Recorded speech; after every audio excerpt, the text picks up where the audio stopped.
Ya, selamat pagi semuanya. Assalamualaikum warahmatullahi wabarakatuh. Waalaikumsalam warahmatullahi wabarakatuh. Kita masuk ke game AI. Tapi jangan samain sama AI yang kalian kuliah mata kuliah AI ya, karena AI-nya di game itu beda ya. AI-nya di game itu kita memikirkan user. Kalau di AI akademik AI yang kalian kuliah AI, ketika dia komputasinya tinggi kan nggak masalah. Tapi kalau di game ya jangan tinggi-tinggi komputasinya karena nanti kasihan usernya. Kurang lebih begitulah ya. Nah, kita akan bikin state dari si agent ya, makanya sebutnya state driven agent design ya. Nah, ini kita prelude dulu ya. Kan kalian udah kuliah AI ya? Semester berapa kuliah AI teh? Lagi atau 5 atau 4? Udah Semester 4, Bu. 4 tuh udah ya, udah setahun yang lalu ya. Artinya udah oke lah, udah bisa ya. Coba pengen tahu saya kuliah AI belajar apa aja? Siapa tahu nanti ada yang bisa diinikan di diterapkan di game yang kalian udah paham. Apa aja coba? Belajar searching, belajar belajar listening. Kalau searchingnya apa? Belajar apa? Poho deui, curiga nama gitunya. Novel ingat nggak? Kuliah apa aja di AI dulu? Belajar apa aja? Novel lagi ya, mentang-mentang nama anak saya Novel, biar Yang gampang. ingat ada agent AI gitu, Bu. Bikin agent pakai apa Novel? Enggak Bikin ada agent of AI, jadi ada perception sama yang kayak gitu. oke. Okay. Itu bukannya di kuliah ini ya, agen cerdas bukan ya? Di Untuk AI, Bu, waktu itu saya belajar. algoritma apa aja tuh di AI belajarnya? Apa tuh lupa lagi, lupa kayaknya. Yang kelihatan inget kayaknya Firda, serius tuh Firda. Apa aja Firda? Belajar searching nggak? Belajar Bu, cuman agak lupa. Agak lupa. Terus berarti searching ya, searchingnya mungkin belajar DFS gitu gitu ya. DFS. Astar belajar nggak?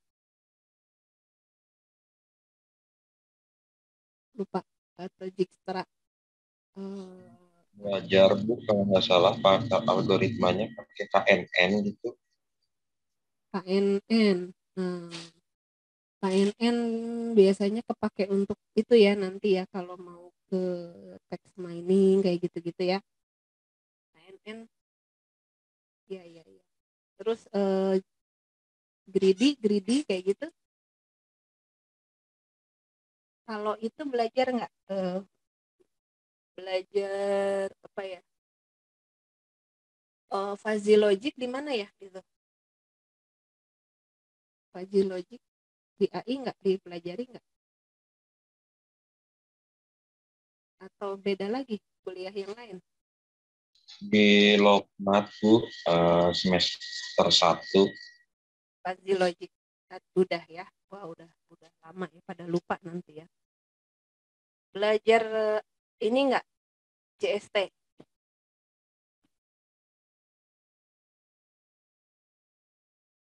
Kalau dari learningnya yang mana yang dipelajari? Kan AI itu ada searching, listening, learning.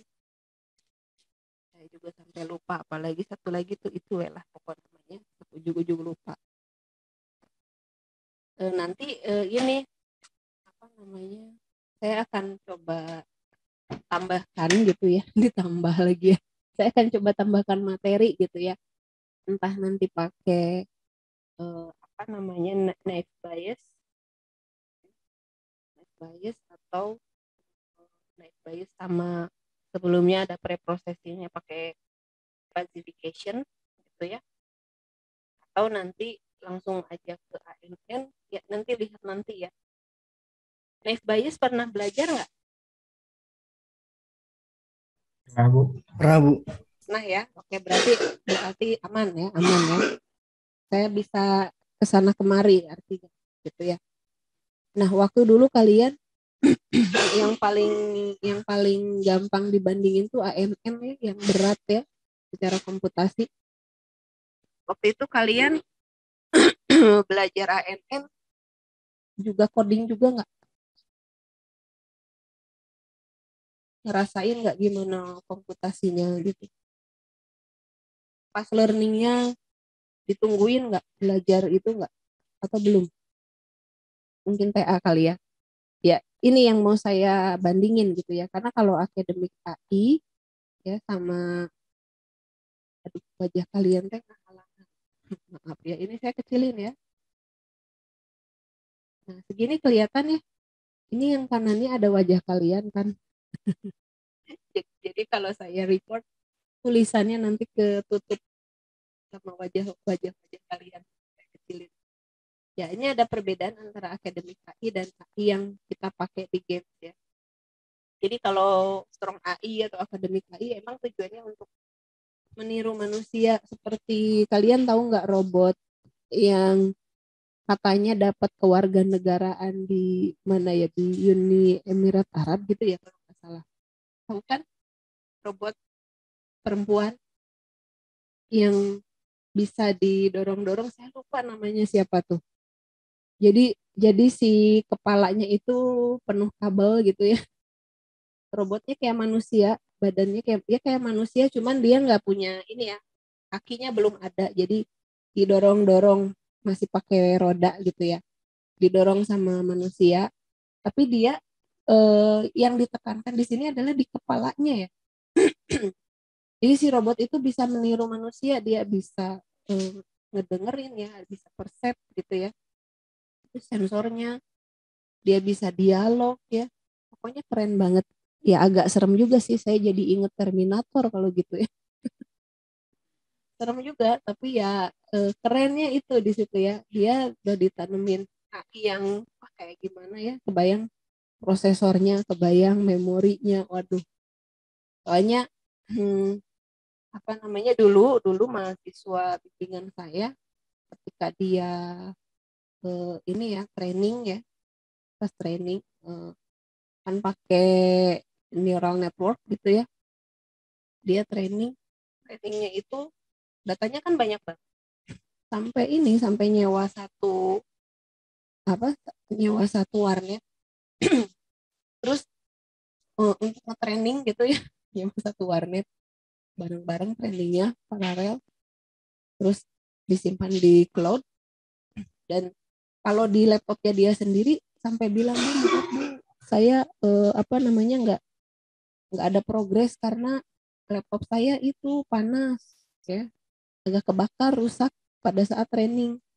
Akhirnya trainingnya saya suruh udah aja di lab aja. Terus kata dia nggak bisa Bu, harus maaf ya, harus online karena memang mau disimpan di cloud. Jadi akhirnya nyewa satu warnetan gitu ya buat training. Nah, kebayangkan kalau si robot itu ya, isi kepalanya itu kan pasti penuh data ya, harus pinter gitu.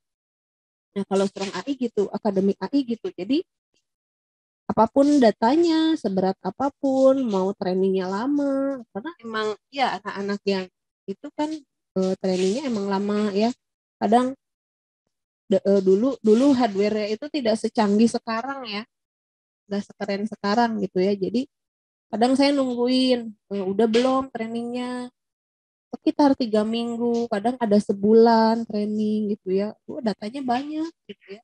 Tapi ya banyaknya karena kan saya suruh datanya harus bagus, data trainingnya harus bagus, harus banyak, data setnya harus lengkap gitu. Ya itu untuk akademik AI ya, strong AI. Tapi kalau untuk weak AI eh, dia lebih populer memang ya. Nah, dia untuk ini mencari solusi dari permasalahan di dunia nyata gitu ya. Jadi tidak seperti kita bikin AI untuk yang mirip-miripin manusia gitu ya. Yang penting dia cari solusi itu aja. Weak AI yang ya dua-duanya intinya fokusnya ke pemecahan masalah ya secara optimal. Nah, kayak simulator gitu ya, itu biasanya dibiarkan selama berhari-hari gitu ya. Wah, inilah berat ya. Nah, terus bukan berarti Bu di game nggak bisa pakai NN dong. Oh, bisa banget ya. Nerapin machine learning untuk karakter game bisa banget ya. Karena sekarang sudah ada library-nya. Ya, jadi kalau kalian udah nyemplung ke Unity, ini nih Naufal di laptop udah ada Unity, silakan dipakai TensorFlow. Ya, udah ada ininya library-nya untuk machine learning gitu ya. Deep learning udah ada ya, pakai TensorFlow gitu ya. Karena saya lagi nyari ini ya mahasiswa yang ayo kita bikin agent pakai reinforcement learning ya. Jarang itu, it's new ya, brand new ya. Kita bikin agent pakai reinforcement learning. Biasanya kan kita pakai apa supervised ya atau unsupervised gitu ya. Nah, kalau ini pakai reinforcement learning gitu ya. Ayo kita bikin, ada juga tutorialnya ya. Jadi intinya pakai TensorFlow bisa begitu. Jadi don't worry lah, kalau sekarang mah udah apa sih yang nggak bisa gitu ya. Nah, kalau di game AI memang ini harus diterapkan dengan segala keterbatasan. Kalian harus pikirkan bahwa tidak semua user punya gadget yang canggih. Kalau misalnya mau dipasang gamenya di handphone biasa aja juga harus bisa. Yang penting apa? Yang penting ini ya, level performance-nya masih bisa diterima itu ya. Yang penting itu. Kayak ini ya, kalau dulu kan game-game MOBA itu rada-rada berat. Kalau sekarang kan udah enggak ya. Semua bisa menikmati MOBA ya. Tuh ya. Terus apa namanya? Ketika kita mikir, yang penting grafiknya harus smooth, harus apa, harus keren. Ya balik lagi pikirin yang user punya ya, pikirin yang user punya. Kalau pengen grafiknya smooth ya, bagus banget, resolusi tinggi, ya boleh-boleh aja. Berarti kalian mentargetkan user yang memang main gamenya di PC yang atau laptop yang speknya udah tinggi gitu. Jadi apa? Agak meluruh tuh user-user yang nggak punya, nggak bisa main. Gitu sih kira-kira ya. Jadi emang iya balik lagi target usernya siapa? Orang biasa aja, semua kalangan, atau orang kaya? Kok saya bilang orang kaya sih? Ya iyalah, orang yang punya duit kan, yang punya laptop dengan yang high end gitu ya. Atau dia punya konsol, punya PS5 gitu ya. Saya aja nggak punya PS5 ya, belum ya. Belum punya saya PS5 ya. Tuh, jadi seperti itu kira-kira ya. Jadi game itu akan sukses kalau semua package ada di situ ya. Dari keuntungan uang ya, dari segi entertainment, dari segi entertaining AI-nya. Bahkan kalau di game AI-nya itu jangan dibikin terlalu pintar. Nah loh, kenapa? Kalian pernah nggak main ngelawan NPC terlalu pintar? Nggak menang-menang kan? Jadinya gimana? Stres, kesel, marah, terus lama-lama nggak mau Lempar main. komputer, Bu. Ya nggak mau main lagi gitu ya. Jadinya susah banget udah gitu. Memang ada beberapa ini ya, game geek yang saya mah pengen sampai game over tuh, tapi kan akhirnya beberapa orang yang meluruh tidak meneruskan main game itu. Pokoknya AI-nya jangan dibikin terlalu pintar agar tidak menyulitkan pemain. Intinya sih itu ya. Yang penting kita entertain gitu ya. Kita entertain user ya. Oke, jadi AI di game itu harus bisa melawan pemain dan bikin mereka ada perasaan tertantang, tapi juga jangan mempersulit supaya si pemainnya nggak frustasi gitu ya. Gitu. Tapi kalau akademik AI gimana Bu? Saya pengen bikin game AI di tugas akhir, berarti akademik AI ya. Bikin sepintar mungkin silahkan, karena untuk kepentingan riset gitu ya. Boleh. Tapi apa namanya? Kalau misalnya dibikin nggak pinter-pinter banget, ketika kalian rilis game ya juga boleh. Tapi kalau menurut saya sih, saya penasaran, saya pengennya ngerilis dua buah, satu gamenya sama gitu ya, bikin dua versi, yang satu game AI-nya keren banget, pinter gitu ya, NPC-nya pinter, yang satu lagi biasa aja. Gimana sih reaksi user gitu, mereka sukanya yang mana? Itu belum ada kayaknya ya. calon judul tugas akhir ya. Kalau kalian mau dibandingin. Nanti user acceptance testnya seperti apa. Itu asik ya untuk jadiin topik tugas akhir. Nah, yang penting kita di sini membentuk opini player ya, bahwa si player itu percaya bahwa si agentnya pintar. Ya. Makanya saya bilangnya kita bikinnya illusional AI gitu ya, AI-an ya. Jadi goalnya di dalam game AI itu adalah mencapai illusion of intelligence. Ya. Nah, illusion of intelligence itu sayangnya dia subjektif ya, dia subjektif. Gimana orangnya, balik lagi ya. Nah, contoh ini ada game Halo ya. Zaman dulu ada game Halo, nggak tahu sekarang masih ada nggak kalian main gitu atau enggak ya.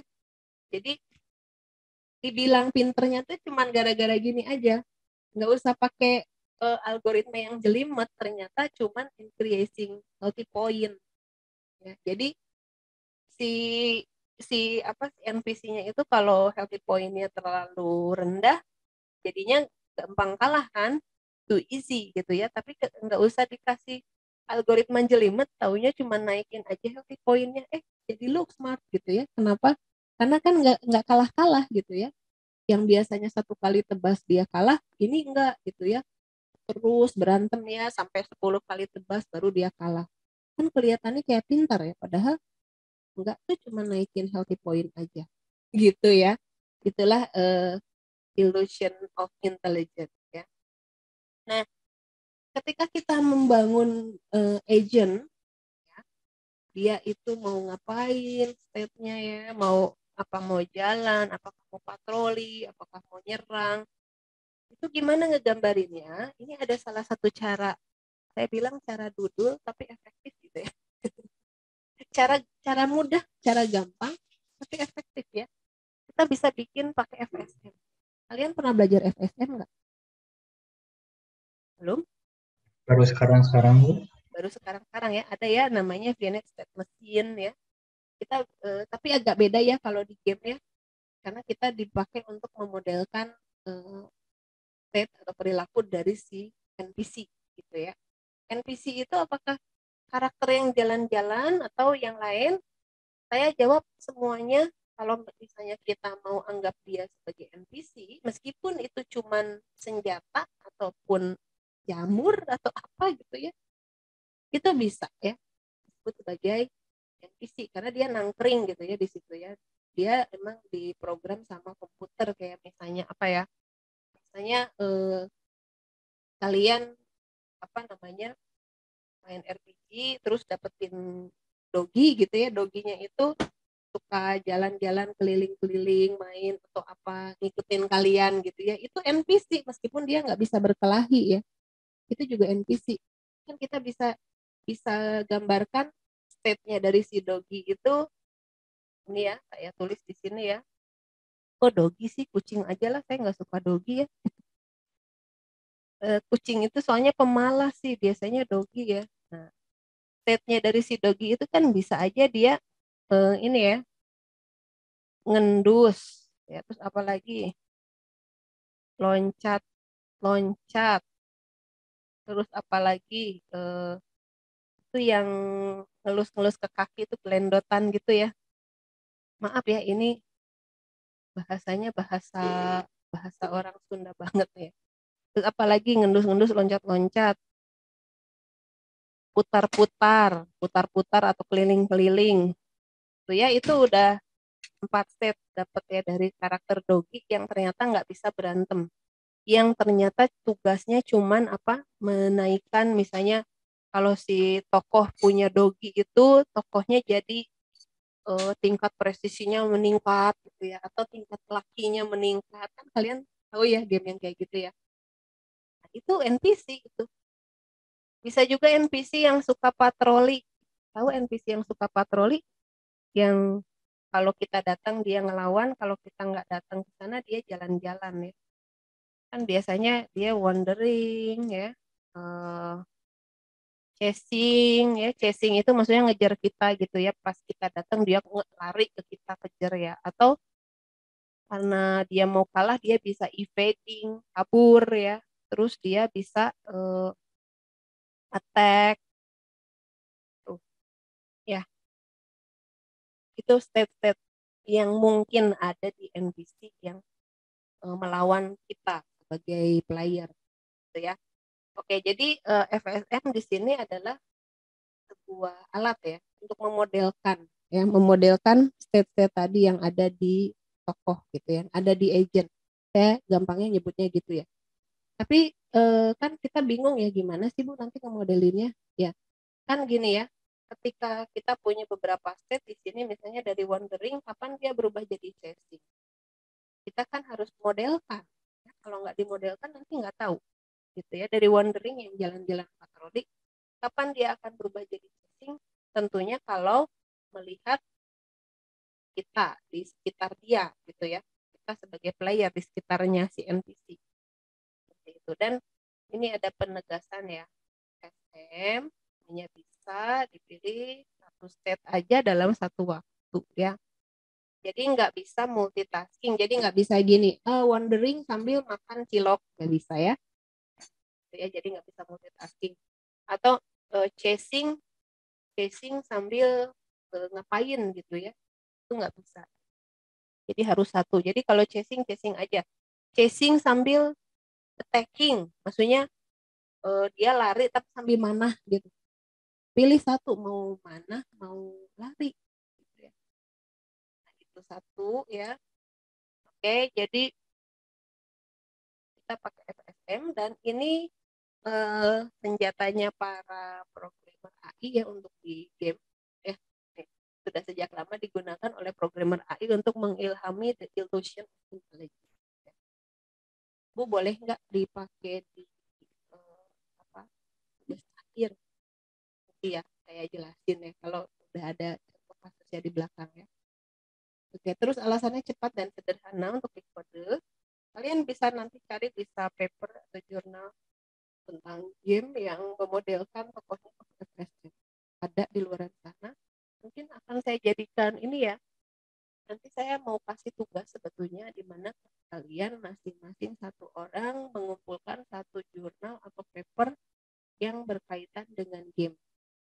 Banyak kok di luar sana ya. Kenapa? Supaya ada gambaran untuk tugas akhir nanti. Gitu ya. Nah, ini ya alasannya ya cepat, sederhana, mudah untuk debug, punya overhead komputasi yang sedikit. Ya, soalnya di situ jelas ya nggak ada proses berpikir secara betulan ya, tidak ada learning gitu-gitu ya. Tapi kalau mau dibikin ada ya bisa. Saya biasanya suka di combine ya dengan algoritma lain. Lalu intuitif ya. Cuman keadaan si agentnya itu bisa kita prediksi ya. Ini predictable ya. Jadi si agentnya udah tahu tuh bakalan ngapain gitu ya. Terus fleksibel ya, bisa kita perluas dan perkecil. Contohnya ya, ini tombol on off dari lampu ya. Lampu itu ya, dari on ke off. Ya, dari on ke off harus gimana? Ya, kita harus tekan switch-nya ya. Switch-nya ditekan, switch down. Terus dari off ke on itu di switch up gitu ya. Jadi ini state-nya. Ini keadaan transisinya. Jadi apa yang menyebabkan dia berubah state ini kita tulis di sini. Keadaan untuk transisinya. Ya. Contoh lagi, kalau nggak bayang biasanya nanti di Pac-Man ya. Pac-Man. Ya tentunya behavior dari game itu tidak sesimpel itu tadi ya, bohlam lampu ya, cuman nyala mati gitu ya. Jadi ya lebih kompleks ya. NPC dari game lebih kompleks, lebih banyak. Contohnya ini ya, Pac-Man ya. Tahu hantunya ya? Di Ghost. Ini saya geningan. Gambarnya bagus. Gitu ya. Anggap aja atau begitu ya. Kita cobain yuk. Kita bikin FSM dari si hantu. Ya. Ada Ifred. Indonesia ya. Ada C. Ya, gimana sih bikin ininya? Pakai ini aja ya. pakai whiteboard aja ya. Nanti saya screenshot kan. Oke. Kita tulis dulu ya. Ghost state. Ya, terus state-nya itu pakai ellipse ya. Ya, ada dua ya, ada chase, ada evade. Ya, ada chase, ada evade. Chase itu apa sih? Ngejar ya. Ngejar siapa? Ngejar si Pac-Man. Kalau evade menghindar si Pac-Man. Dia lagi chase. Si hantu lagi chase. Terus kemudian tiba-tiba dia menghindar. Kira-kira apa triggernya? Makan bulat yang besar. Ini ya. Makan buah. Ini ya. Makan buah sama dengan true. Pac-Man makan buah sama dengan true. Ada lagi nggak kondisi lain? Apakah Pac-Man makan buah? Iya. Kalau iya berarti evade. Gitu ya. Terus ada lagi nggak yang diperiksa? Tapi kita tambahkan pasti ada ya. Tidak hanya itu ya. Karena kita harus memikirkan timer. Sekarang kita cari dulu kondisi dari evade pindah ke chase. Apa yang menyebabkan dia pindah? Dari evade ke chase. Power up buahnya habis, Bu. Power up buah habis. Berarti hubungannya sama apa? Evade ke chest. Times up ya. Times up. Times up sama dengan true. Gitu ya. Times up. Ya. Balik lagi. Pac-Man-nya makan buah. Ya. Nanti evade. Terus kekuatan buahnya berarti di waktu ya. Times up ya. Berarti gitu aja ya terus. Hanya dua. Nah, sekarang saya bikin satu lagi. Kalian yang bikin ya, bukan saya ya. Saya geser-geserin dulu. Coba silakan kalian bikin. Kalian bikin yang Pac-Man-nya. Boleh silakan annotate ya di sebelah ya. Saya sediain ruangannya. Pac-Man. Mangga di ini kan berjamaah. Sok boleh. Boleh itu ya, boleh annotate ya, silahkan. Kalau susah pakai itu ada teks. Yuk, boleh siapa aja bikin. Bareng-bareng.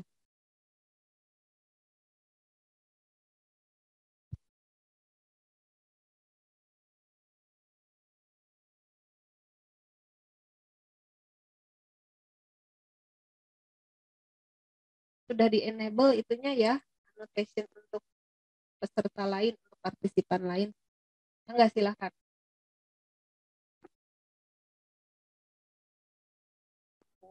Kalau pakai smartphone mah ini pakai jari gambar. Silahkan dibuat dulu ya. Kerjakan yang Pac-Man-nya ya.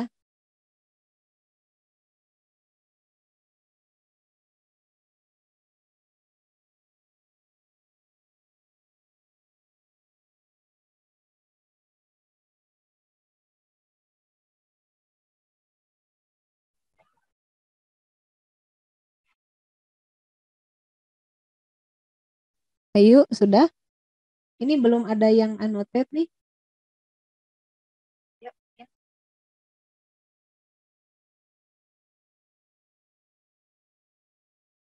Ya.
transisinya keadaannya ditulis juga ya.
Yang dari eat food ke event apa?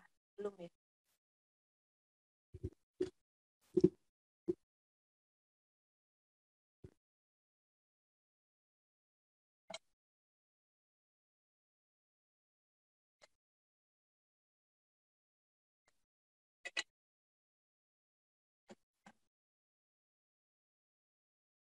Masih annotate. Yang lain mana nih? Oke, sambil kita rame-rame ini ya, bareng-bareng ya. Kalian kalau ada ide silahkan ya. Oke, ada katanya ada eat food.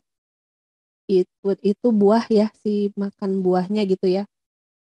Sama menghindari hantu ya. Terus take point itu apa ya? Jadi kan di situ kan si Pac-Man kan tujuannya harus mengambil poin di setiap rute jalannya sampai habis. Oh, makan titik ya? Ya titik-titik itu, Bu. Oh iya. Eat dot mungkin ya? Seperti itu, Bu. Kayak Ya, poin. iya. Pac-Man mencari poin sama dengan true. Ini untuk kondisi yang mana nih? Di sini atau gimana? Yang di tag poinnya, Bu. Transisinya di sini? Iya. Di sini ya. Ini saya geser.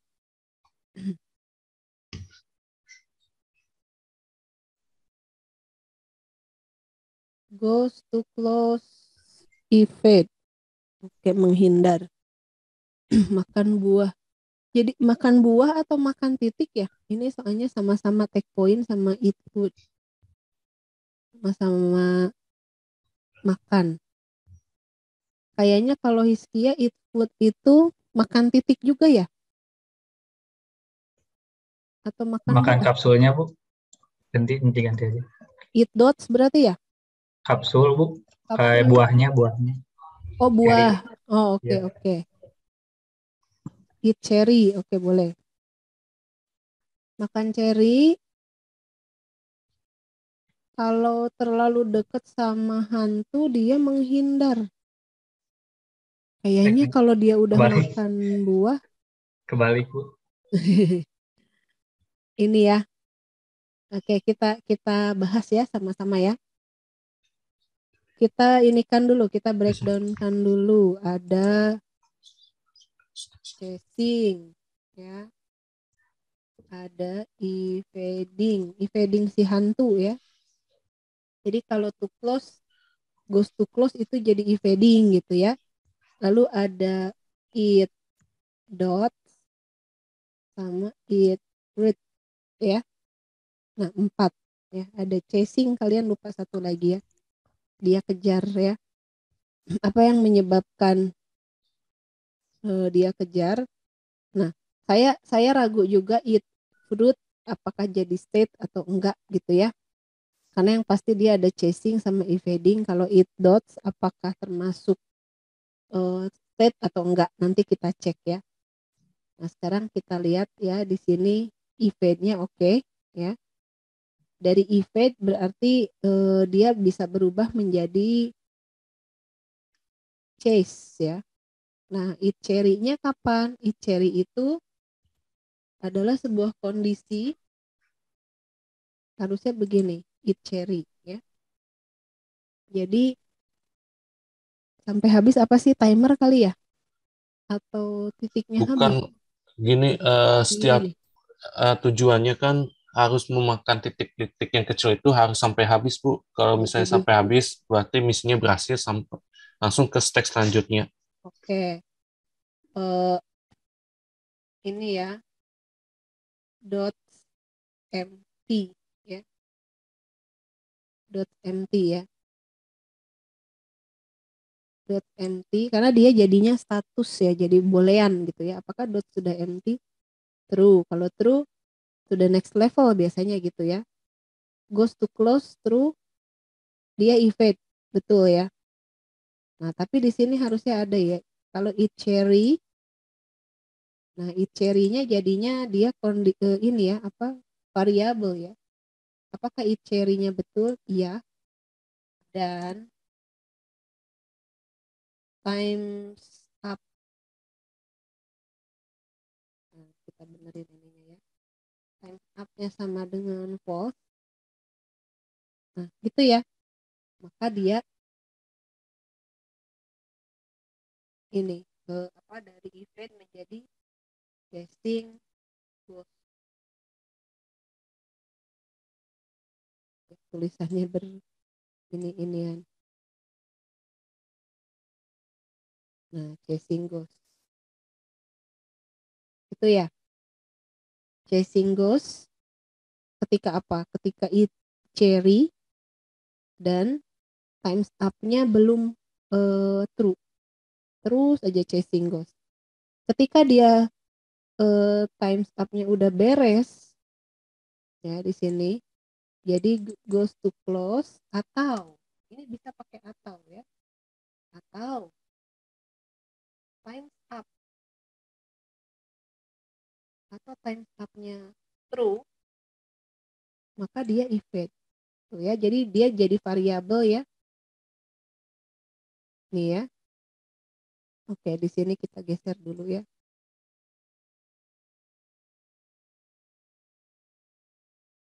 Ini memang sesuatu ya, gambaran kayak gini teh. Nah, gitu ya. Goes to close true atau times up sama dengan true, maka dia evade. Nah, dia kan melarikan diri terus ya.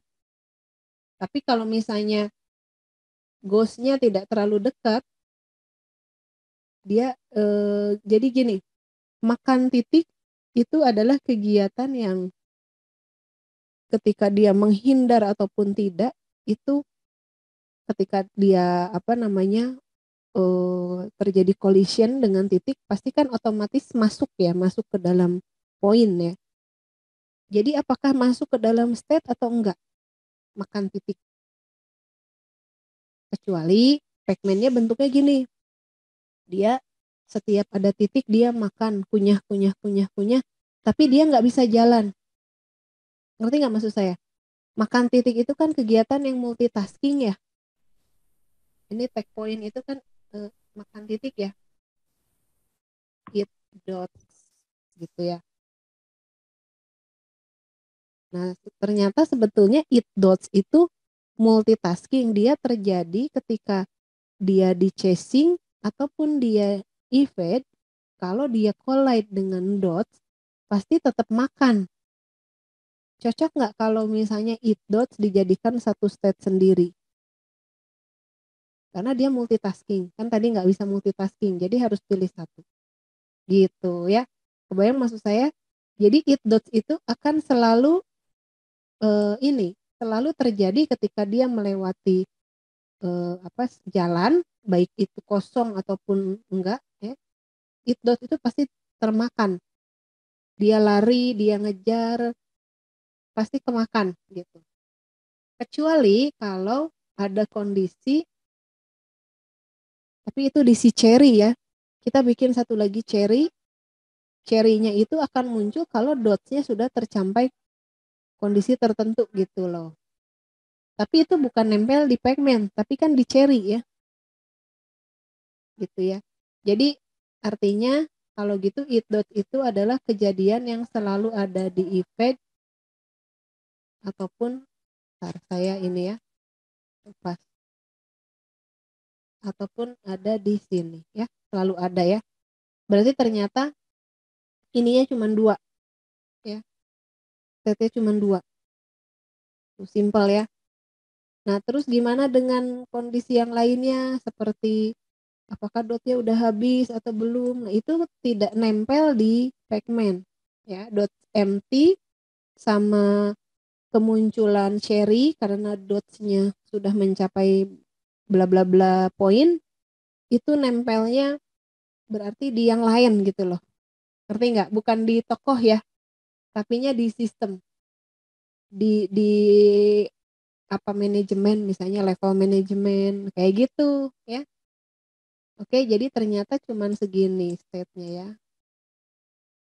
Cuman 2 itu. Nah, itu kondisinya. Oke, kebayang ya maksud saya ya.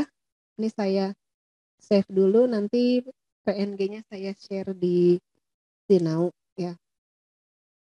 Balik lagi kita ya ke sini. Ada pertanyaan dulu nggak dari gambar yang tadi? Saya main ini aja nih, whiteboard-nya semoga masih ada. Ada pertanyaan dulu nggak di sini? Adakah? Kalau misalkan nambah state baru nggak apa-apa. Misalnya jadi nambah 1 buat roaming gitu. Buat apa? Roaming? Roaming ya. Nggak apa-apa, kan kita desainernya. Misalnya pacman-nya tidak hanya chasing sama evading, tapi dia bisa ngapain gitu, terserah, nggak ngerti saya juga. Misalnya maaf.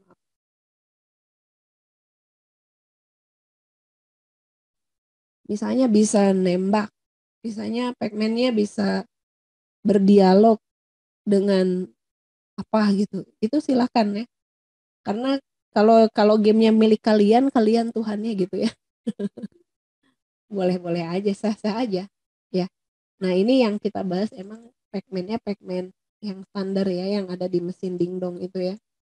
Pacman zaman baheula ya. Nah itu contoh lagi ya. Kita ke game Quake ya. Ini kalau pakai FSM kira-kira ada find armor, find health, seek cover, and runaway. Ini R-nya ketinggalan, harusnya dibawain runaway ya. Weapon di dalam Quake kita mengimplementasikan FSM sendiri. Jadi kayak ada mini FSM gitu loh. Kan tadi saya bilang ya, tidak hanya tokoh NPC yang bisa diterapkan FSM, tapi juga item-item lain kalau memang dia punya state itu silahkan gitu ya. Seperti ini, rocket state itu dia punya FSM sendiri kayak mini FSM, ada move, ada touch object, ada die ya. Nah ini contoh lagi FIFA ya. FIFA ada strike, dribble, chest bomb, mark player dan kawan-kawannya. Saya langsung aja ke contoh ya. Di sini kita mau nyoba bikin set NPC di mana ada move to position, ada patrol, ada follow path ya. Ya, nanti ada contohnya di belakang. Cuman kalau kalian nanya Bu, kalau codingnya gimana? Ya ini ya, the easiest way to approach FSM itu kita pakai if then else ya, sesimpel itu ya. Kan kata saya juga Ini cara dudul ya, cara dudul di mana kita bisa membentuk seolah-olah tokoh NPC itu punya kecerdasan gitu ya. Atau pakai switch, bikin enum, ya, enumeration ya, tipe yang kalian bikin sendiri gitu ya. Nah ini contoh ya, kita mau bikin ini ya, game ini ya, kayak Warcraft gitu ya. Untuk state runway itu kegiatannya apa sih? Runway itu menghindar kan, melarikan diri ya. Dari event ke patrol itu dia akan berubah, si tokoh berubah jadi patroli lagi kalau kondisi dia sudah safe ya. Apakah sudah safe? Iya. Maka dia kembali lagi patroli ya. Patroli itu yang kalian nanti bisa juga tentukan ininya ya, rutenya misalnya ke sini, ke sini, ke sini, ke sini, ke sini. Ini area kekuasaan dari si penjahat X misalnya ya. Si X penjahatnya di situ ya, area kekuasaannya. Nanti kalau misalnya ada ini user ya atau player datang, NPC X ya lagi ada di sini katakanlah ya, kita pakai warna lain ya. Nah ini ada player datang, NPC X masih jalan-jalan tuh, terus tiba-tiba si playernya itu jalan lagi sedikit lagi, masuklah ke area kekuasaan NPC X. Pakai apa ini ngeceknya? Pakai collision detection ya. Lalu masuk di sini, maka yang terjadi apa? Ini alert kan? Ya di sini ada alert, gitu ya. Di sini ada alert, kasih bintang aja ya, ada alert bahwa oh itu ada player masuk ke area kekuasaan saya. Maka yang terjadi apa? Dia bisa langsung kejar. Nah, gitu ya. Langsung berantem. Tapi kalau nggak ada musuh ya biarin aja. Dia patroli aja ke titik-titik itu. Nah cuman ini saya lagi skenarionya lagi lari ya, melarikan diri. Ceritanya nih udah berantem, kabur tuh ya. Karena apa? Karena healthy point dia berkurang. Dia bisa evade enemy. Apakah udah save? Belum, masih evade enemy. Udah save belum? Belum, masih evade enemy. Nah kalau misalnya dia lagi evade enemy, kabur ya, dia save sama dengan true, maka dia patroli kembali di area-area ini. Terus di sini dari patrol, karena NPC-nya ceritanya rendah gitu ya, baru juga berantem rendah ininya healthy point-nya, didatengin lagi tuh sama player, dia ada status lagi, apakah safe? Ternyata false, tidak aman ya, kabur lagi. Terus dia nggak bisa ke patrol karena save-nya masih false ya. Save false, evade, save false, evade, save true, patrol lagi. Udah gitu didatengin lagi sama musuhnya, save-nya berubah lagi jadi false, evade lagi, gitu aja terus ya. Itu namanya runway. Nah sekarang di patrolnya sendiri nih, dia patroli yang tadi jalan ke sini gitu ya, patroli. Ini ada follow path. Jadi ini memang di breakdown ya NPC-nya ya, state-nya ya. Lagi patrol. Nah, apa saja sih kemungkinan status yang terjadi ketika patroli? Dia pertama follow path patrol. Ini kan ya. Ini udah ditentukan nih path-nya ya. Terus aja follow path patrol. Kalau apa? Kalau tidak ada siapapun, tidak ada musuh atau player ya. Nah kalau misalnya ternyata datang masuk si player, ini kayak tadi saya cerita ya, ada player datang masuk ke area kekuasaan dia, berarti apa status yang berubah?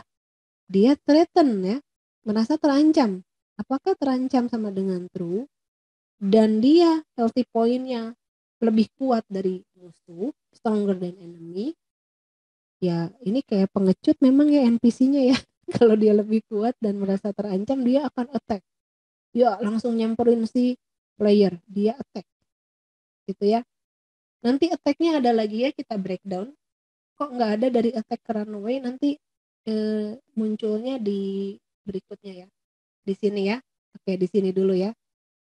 Attack gitu ya. Tapi kalau misalnya lagi follow patrol path terus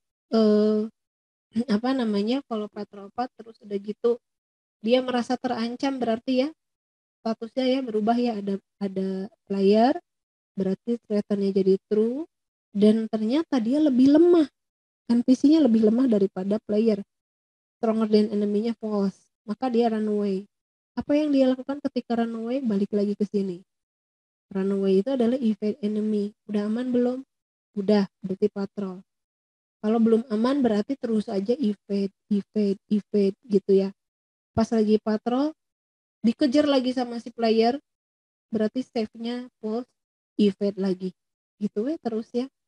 Nah, sekarang kalau misalnya dari runaway sudah save, dia bisa nanti balik lagi ke follow patrol path yang ini ya, patrol. Kalau sudah aman dia patrol yang mana? Yang ini, follow patrol path ya. Nah, sekarang kita lihat yang attack-nya ya. Ketika dia lagi patrol, ada musuh dan dia merasa lebih kuat, dia akan attack. Attack itu ngapain? Kita lihat ke sini. Attack itu adalah bisa jadi dia base enemy ya. Dia apa? Base itu apa sih? Yang nebas gitu ya. Attack itu dia base enemy. Ketika dia weaker than enemy, dia lagi-lagi kabur. Ini tukang kabur.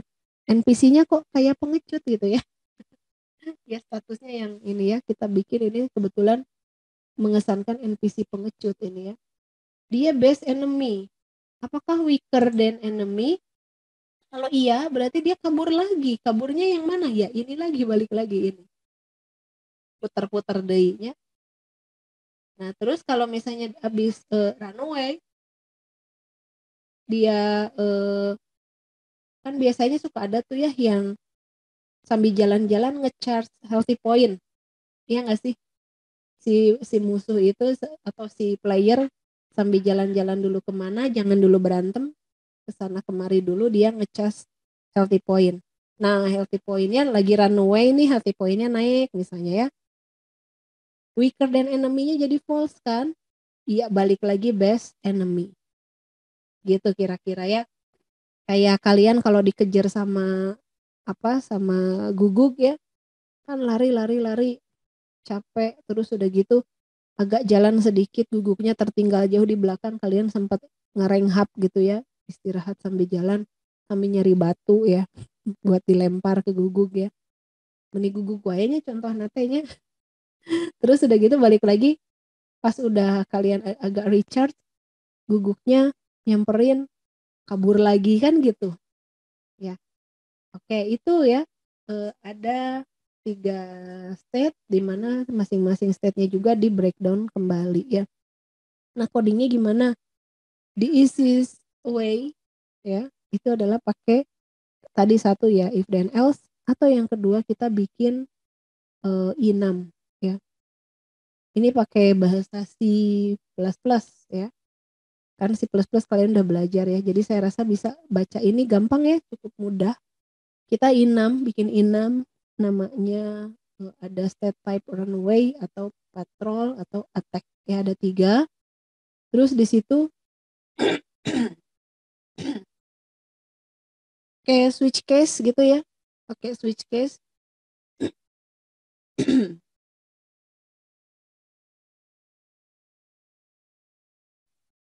Ada current state ya, current state-nya dibaca, current state-nya lagi apa sih gitu ya. Ini kita switch case, kalau case dia lagi state runaway berarti ada evade ya, kan runaway evade ya, menghindar ya. If safe, change state menjadi state patrol gitu ya, pakai if then else sama case, switch case terus break. Kalau misalnya yang current state-nya dipilih lagi state patrol itu ngapain sih? Follow patrol path. Ini sesuai ini aja ya. Follow patrol path. Terus ada pengkondisian kan di sini. If threatened and stronger than enemy, maka dia attack. If threatened, true.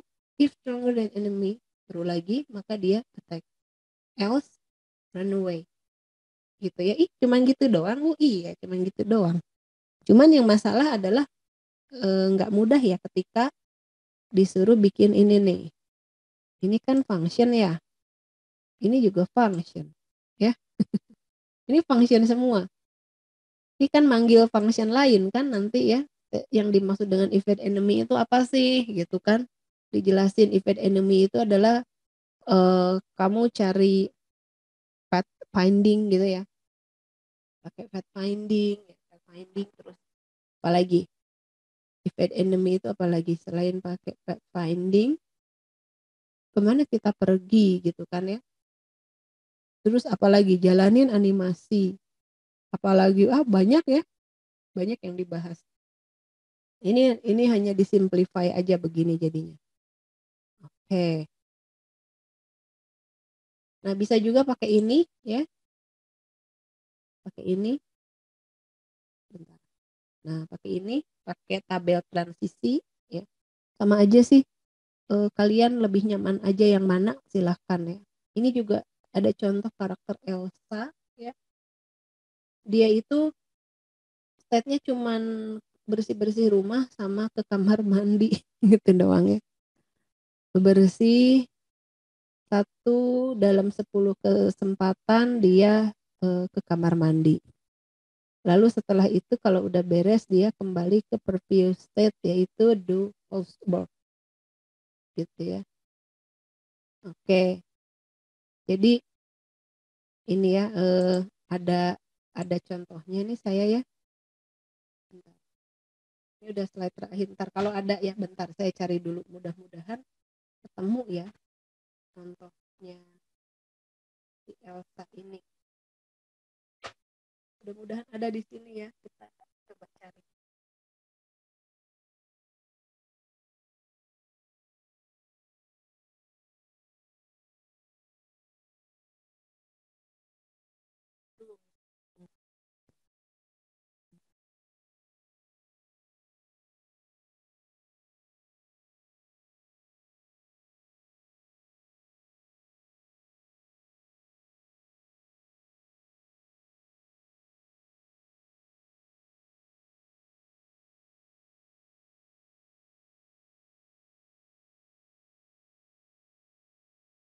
Aduh, sepertinya saya tidak simpan di laptop di sini nih.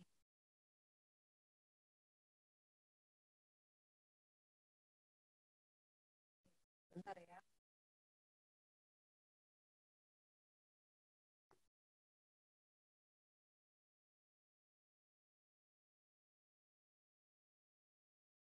Wah, sepertinya tidak ada ya, mohon maaf.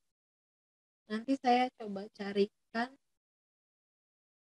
karena banyak sekali yang ingin saya tunjukin ke kalian ya, tapi di laptop saya apa namanya di laptop yang satu lagi ya ternyata ya di sini nggak ada.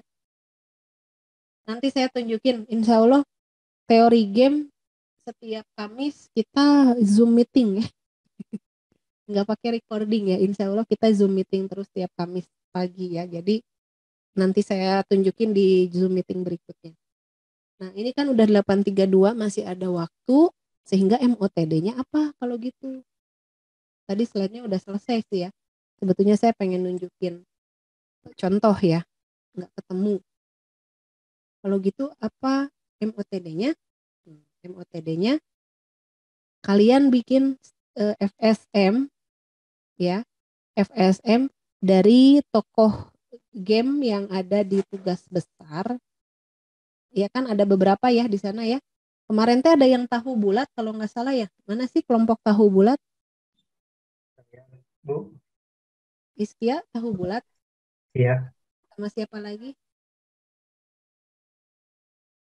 Itu di UTS ada feedbacknya apa sih bedanya dengan tahu bulat yang udah ada gitu kan ya? Jangan sama dengan tahu bulat yang udah ada ya. Apa bedanya? Ya harus ada perbedaannya, ada keunikannya yang tahu bulat memang bikinan Hiskia dan kawan-kawan ya. Nah kira-kira di tahu bulat ada yang bisa digambarkan nggak FSM-nya? Saya ingatnya kebetulan tahu bulat nih. Apa coba? Paling ininya Bu, bikin tahunya. Bikin tahunya boleh ya. Tapi satu orang harus beda ya, nggak per kelompok. Satu orang satu tokoh ya.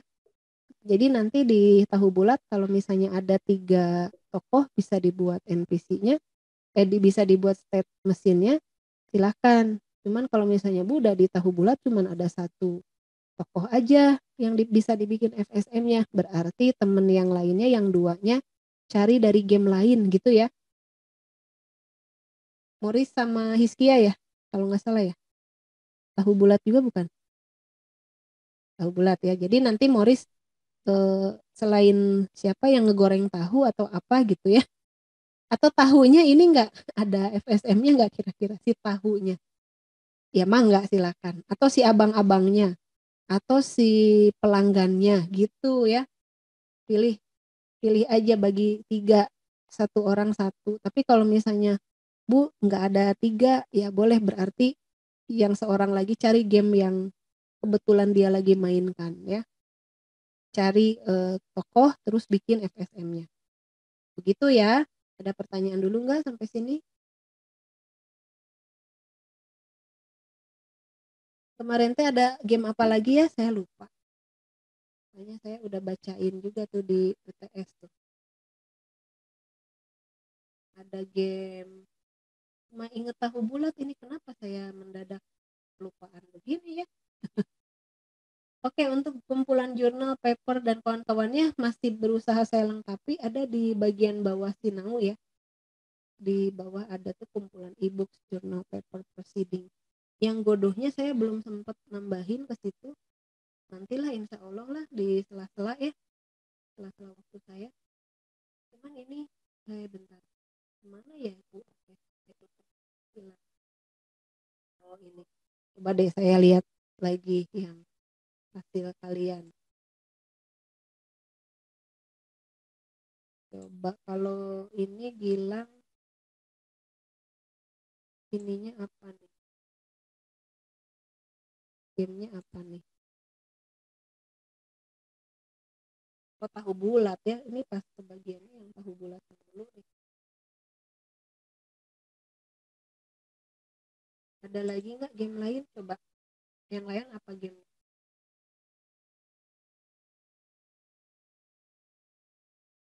Ada lagi game lain? Novel apa gamenya?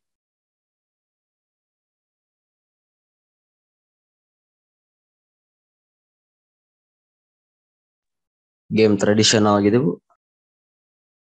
Ini ya, game tradisi Indonesian traditional game. Berarti mau banyak gitu ya? Cuman Iya, jadi ceritanya kayak Hago gitu. Jadi ada oh beberapa game di gamenya iya gitu. iya iya. Cuman ini saya tuh baca di jawaban ya, makanya kan saya kasih kasih masukan kok bisa RPG gitu. Kan ini katanya genrenya RPG ya. RPG tapi mainnya petak umpet, congklak, lompat tali itu saya nggak kebayang beneran. Itu nggak kebayang saya RPG-nya di sebelah mana. Kalau petak umpet, iya mungkin bisa lah bukan RPG tapi kayak FPS ya. Kalau petak umpet ya, mirip-mirip Dota gitu ya umpetnya ya. Terus kalau congklak gimana tuh? Congklak bukan RPG ya. Lompat tali juga bukan. Nah, terserah lah. Saya nggak ngerti lah kalian kalian yang ini lebih kreatif nanti ya mau digimanain RPG-nya. Tapi di situ ada 3 tuh ya dituliskan di jawaban UTS itu ada petak umpet, congklak dan lompat tali. Itu kebagian tuh pasti satu orang satu ya. Ada yang bahas petak umpet bikin FSM-nya, congklak bikin juga, lompat tali bikin juga gitu ya. Novel sama siapa aja? Nah dibagi-bagi sok FSM-nya. Oke, Bu. Itu ya tugas MOTD-nya ya. Nanti silahkan saya akan bukakan assignment-nya. Kalau misalnya jam 9 cukup nggak? Maksimalnya jam 9. Cukup nggak? Ada kuliah lagi nggak?